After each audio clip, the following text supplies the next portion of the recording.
नमस्कार, स्वागत है आपका। मैं हूं शंकर अनिमेश। न्यूज़वर्क आप देख रहे हैं। बीजेपी दुनिया की सबसे बड़ी पॉलिटिकल पार्टी है और बीजेपी ने पिछले चुनाव में यानी कि 2024 के लोकसभा चुनाव में 1494 करोड़ रुपए खर्च किए अपने इलेक्शन कैंपेन पे। अगर बीजेपी का 2023 और 24 का जो डोनेशन मिला है उस पे नज़र डालें तो तकरीबन 2200 करोड़ से ज़्यादा डोनेशन बीजेपी को प्राप्त हुए हैं अब तक, यानी कि 23-24 का जो आंकड़ा है। लेकिन जो खबरें आई है वो खबर गुजरात के पूर्व मुख्यमंत्री विजय रूपानी, जिनका की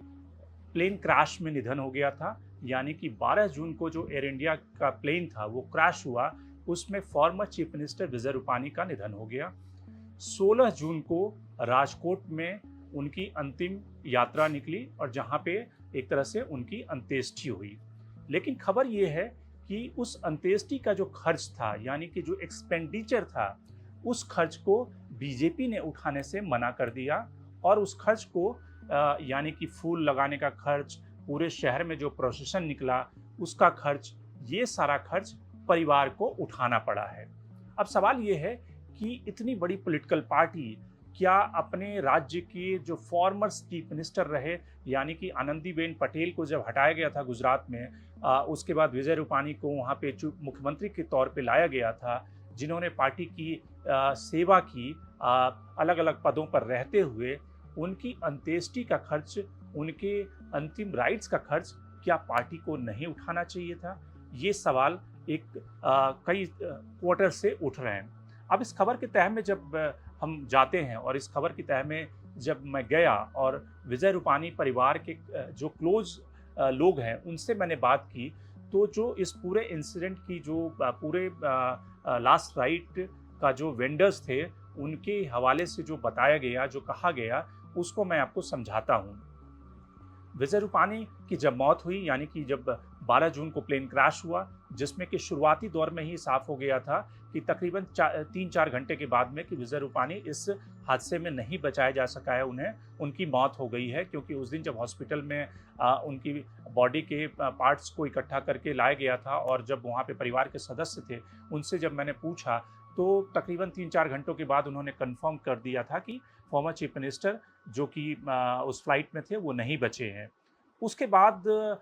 एक तरह से राजकीय शोक का ऐलान हुआ। खुद अमित शाह और तमाम जो बीजेपी के वरिष्ठ नेता हैं, गुजरात के मुख्यमंत्री भूपेंद्र पटेल, CR पाटिल जो केंद्र में मंत्री हैं और गुजरात बीजेपी के अध्यक्ष हैं, वो उस अलग-अलग कार्यक्रमों में, यानी कि जो शोक श्रद्धांजलि सभा रखी गई अंतिम राइट के लिए, उसमें 3 कुल मिला के कार्यक्रम हुए। एक कार्यक्रम अहमदाबाद में हुआ, दूसरा गांधीनगर में हुआ, क्योंकि गांधीनगर एक तरह से स्टेट के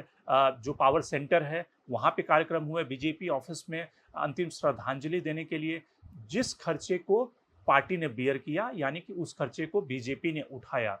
लेकिन चूंकि विजय रूपानी का जो कर्म भूमि थी वो राजकोट थी और राजकोट में 16 तारीख को लास्ट राइट्स हुए, उनके अंतिम संस्कार हुए। क्योंकि डीएनए कलेक्ट करने में, बॉडी को आइडेंटिफाई करके सभी डीएनए का मैच करना, ये सारा एक लंबा प्रोसेस था। 16 तारीख को अंतिम संस्कार हुए विजय रूपानी के राजकोट में, जिसमें पूरे शहर में पहले एक यात्रा निकाली गई, शव यात्रा निकाली गई। उनकी बॉडी को अंतिम रूप से अंतिम दर्शन करने के लिए लोगों ने अंतिम दर्शन किए। ट्रक के ऊपर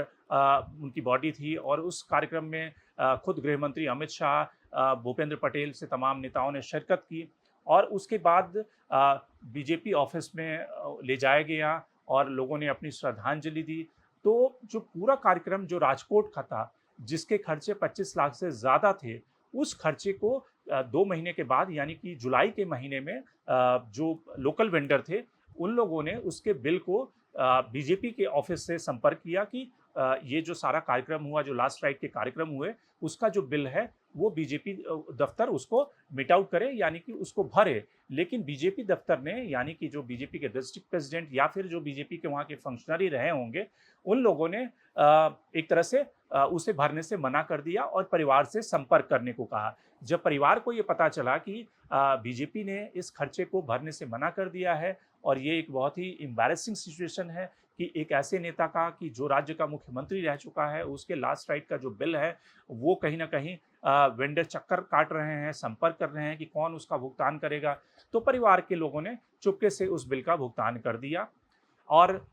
उसके बाद इस खबर को कई महीने तक ये उस खबर छन के सामने नहीं आई। अब जब खबर सामने आई है, तो उसमें 2 सबसे पहले वहाँ के जो लोकल एक इवनिंग न्यूज़पेपर है, उसने इस खबर को छापी। उसके बाद एक दूसरे अखबार ने उस खबर को छापी और जब परिवार के लोगों से मैंने बात की, क्योंकि विजय रूपाणी को मैं जानता था और ये बात है 2022 का, यानी कि 2022 के विधानसभा चुनाव की। उस विधानसभा चुनाव में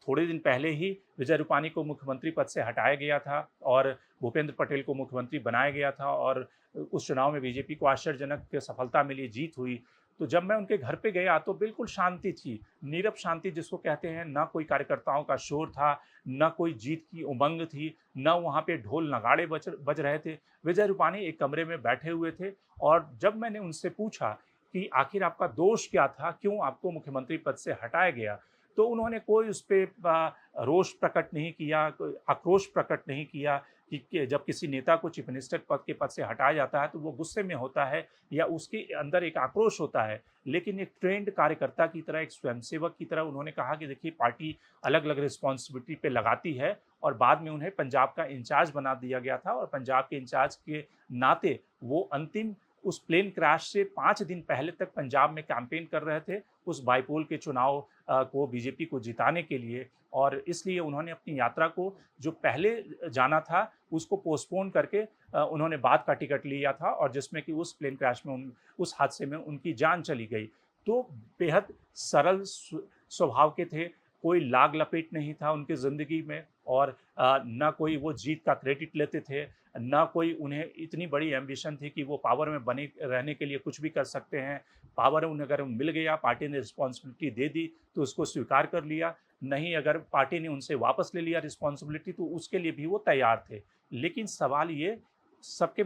दिमाग में या सबके दिल में रहेगा कि जिस पार्टी के मीडिया कोऑर्डिनेटर भी, मीडिया के प्रमुख भी या फिर मीडिया के छोटे अधिकारी भी जो मीडिया को मैनेज करते हैं, वो भी अगर चार्टर्ड प्लेन में फ्लाई करते हैं, उड़ते हैं और वैसी हालत में राज्य के एक पूर्व मुख्यमंत्री, जो कि उस राज्य का सर्वे सर्वा होता है, उसके निधन के बाद का जो खर्चा था, वो पार्टी ने आखिर क्यों नहीं उठाया?